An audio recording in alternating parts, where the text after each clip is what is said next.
Subscribe to our YouTube channel and don't forget to press the bell icon to get quick details.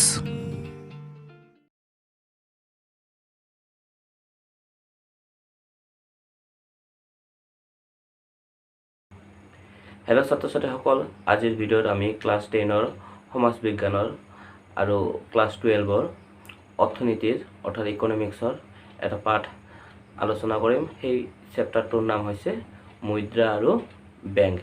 আমি ইতিমধ্যে মুদ্ৰা আৰু bank চেপ্টাৰটোৰ ওপৰত এটা ভিডিঅ' বনাইছিলোঁ। সেই ভিডিঅ'ত আমি বিনিময় প্ৰথা কাক বোলে, বিনিময় প্ৰথাৰ সমস্যাবোৰ কি, মুদ্ৰা কাক বোলে, মুদ্ৰাৰ বিভিন্ন বৈশিষ্ট্যবোৰ আলোচনা কৰিছিলোঁ। যদি ভিডিঅ'টো চোৱা নাই তেন্তে আই বুটনত ক্লিক কৰি ভিডিঅ'টো চাব পাৰিবা বা চেনেলটোলৈ গৈ ভিডিঅ'টো চাব পাৰিবা। তো আজিৰ ভিডিঅ'ত আমি মুদ্ৰাৰ বিভিন্ন প্ৰকাৰবোৰ আলোচনা কৰিম। গতিকে আজিৰ ভিডিঅ'টো বহুত প্ৰয়োজনীয় ভিডিঅ' হ'ব। মনোযোগেৰে চাবা। যদি কিবা কনফিউজন থাকে কমেণ্ট কৰিবা, মই কমেণ্টৰ ওপৰত ভিডিঅ' বনাবলৈ চেষ্টা কৰিম। তো যদি চেনেলটোলৈ নতুন আহিছে তেন্তে চেনেলটোক ছাবস্ক্ৰাইব কৰিবা আৰু ভিডিঅ'টো ভাল লাগিলে লাইক এটা কৰি দিবা আৰু বন্ধু বান্ধৱীসকললৈ ভিডিঅ'টো শ্বেয়াৰ কৰি দিবা। তো ভিডিঅ'টো আমি এতিয়া আৰম্ভ কৰোঁ। তো ছাত্ৰ ছাত্ৰীসকল, ভিডিঅ'টো আমি আৰম্ভ কৰোঁ। আজিৰ ভিডিঅ'ৰ একমাত্ৰ বিষয়বস্তু হৈছে মুদ্ৰাৰ বিভিন্ন প্ৰকাৰবোৰ কি। কেইবাটাও প্ৰকাৰৰ বিষয়ে আমি আলোচনা কৰিম। মুদ্ৰাৰ বিভিন্ন প্ৰকাৰবোৰ আলোচনা কৰাৰ আগতে আমি মুদ্ৰা কাক বোলে আমি প্ৰথমতে আকৌ একবাৰ জানি লওঁ। ঠিক আছে। বিনিময় মাধ্যম হিচাপে সাধাৰণ গ্ৰহণযোগ্যতা থকা আৰু মূল্যৰ মাপকাঠি আৰু মূল্যৰ ভাণ্ডাৰ হিচাপে কাৰ্য সম্পাদন কৰা যিকোনো সামগ্ৰীকে কি বুলি কোৱা হয়? মুদ্ৰা বুলি কোৱা হয়। ইয়াৰ বিভিন্ন বৈশিষ্ট্য আছিল। বৈশিষ্ট্যবোৰ আকৌ একবাৰ মই আলোচনা কৰোঁ শ্বৰ্টকে। প্ৰথম বৈশিষ্ট্যটো হৈছে মুদ্ৰাৰ সাধাৰণ গ্ৰহণযোগ্যতা থাকিব লাগিব।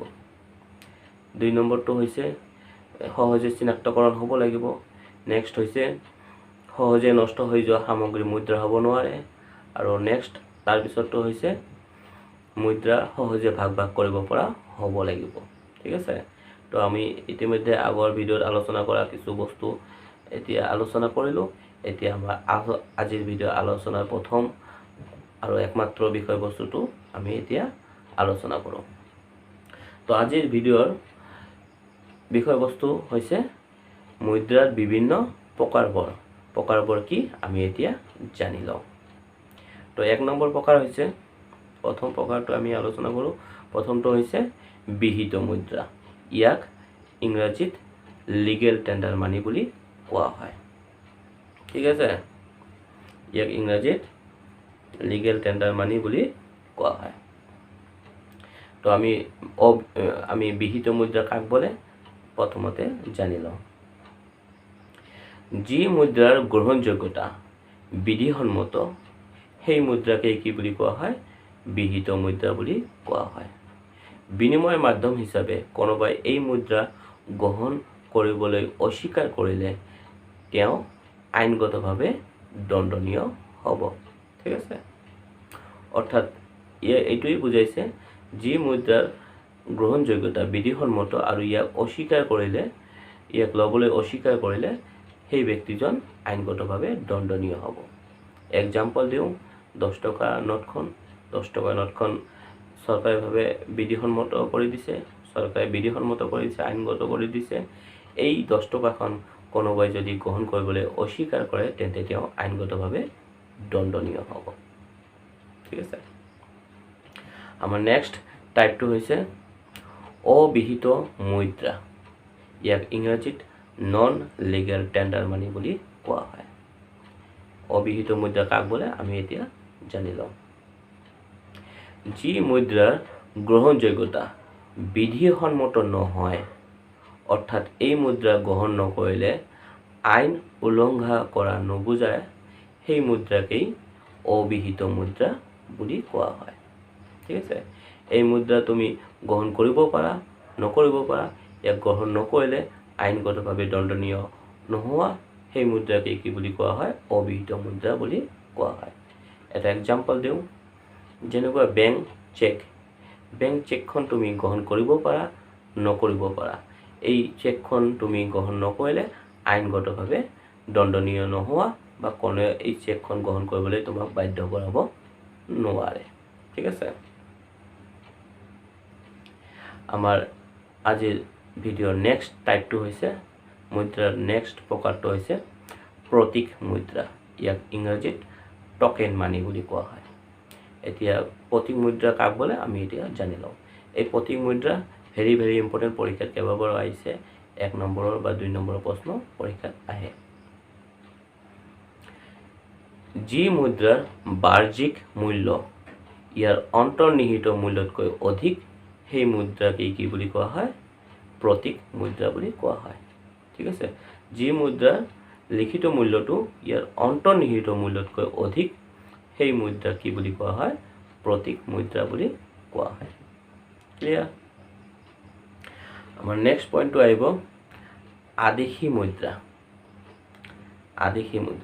ঠিক আছে আদেশী মুদ্ৰা কাক বোলে আমি এতিয়া জানি লওঁ যি মুদ্ৰা চৰকাৰৰ আদেশত গ্ৰহণ কৰা হয় সেই মুদ্ৰাকে কি বুলি কোৱা হয় আদেশী মুদ্ৰা বুলি কোৱা হয় ঠিক আছে আদেশী মুদ্ৰাটো এক প্ৰকাৰ বিহিত মুদ্ৰাৰ ভাগতে পৰে একেই হয় ডেফিনেশ্যন এই মুদ্ৰা চৰকাৰৰ আদেশত গ্ৰহণ কৰা হয় হৈছে যেনেকুৱা আকৌ এক্সাম্পলটো একেই হ'ব 10 টকাটো চৰকাৰৰ আদেশত তাতে গভৰ্ণৰ অফ ৰিজাৰ্ভ বেংকৰ সিগনেচাৰ থাকে গতিকে এইটো চৰকাৰৰ আদেশ থাকে এই মুদ্ৰা চৰকাৰৰ আদেশত গ্ৰহণ কৰা হয় 10 টকাটো 10 টকা 20 টকা 50 টকা 100 টকা এইবিলাক মুদ্ৰা চৰকাৰৰ আদেশত গ্ৰহণ কৰা হয়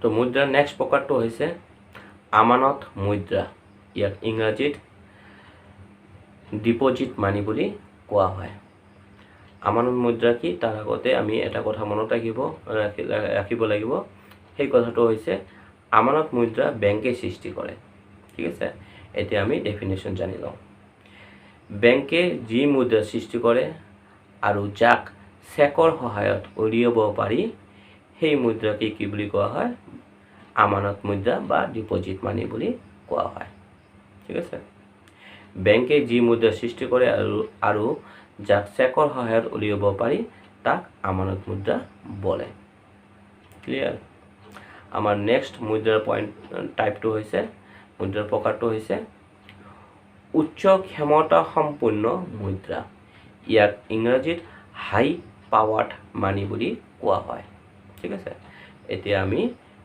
আমাৰ কি আছিল এতিয়া আমি উচ্চ ক্ষমতা সম্পন্ন মুদ্ৰা কাক বলে জানি লওঁ দেশ এখনত যোগান ধৰা মুদ্ৰাৰ যিটো অংশ কেন্দ্ৰীয় বেংকে প্ৰত্যক্ষভাৱে নিয়ন্ত্ৰণ কৰে সেই অংশটোৱে হৈছে উচ্চ ক্ষমতা সম্পন্ন মুদ্ৰা ঠিক আছে দেশ এখনত যোগান ধৰা মুদ্ৰাৰ যিটো অংশ কেন্দ্ৰীয় বেংকে অৰ্থাৎ ভাৰতৰ কেন্দ্ৰীয় বেংক হৈছে ৰিজাৰ্ভ বেংক অফ ইণ্ডিয়া কেন্দ্ৰীয় বেংকে প্ৰত্যক্ষভাৱে নিয়ন্ত্ৰণ কৰে সেই অংশটোৱে হৈছে উচ্চ ক্ষমতা সম্পন্ন মুদ্ৰা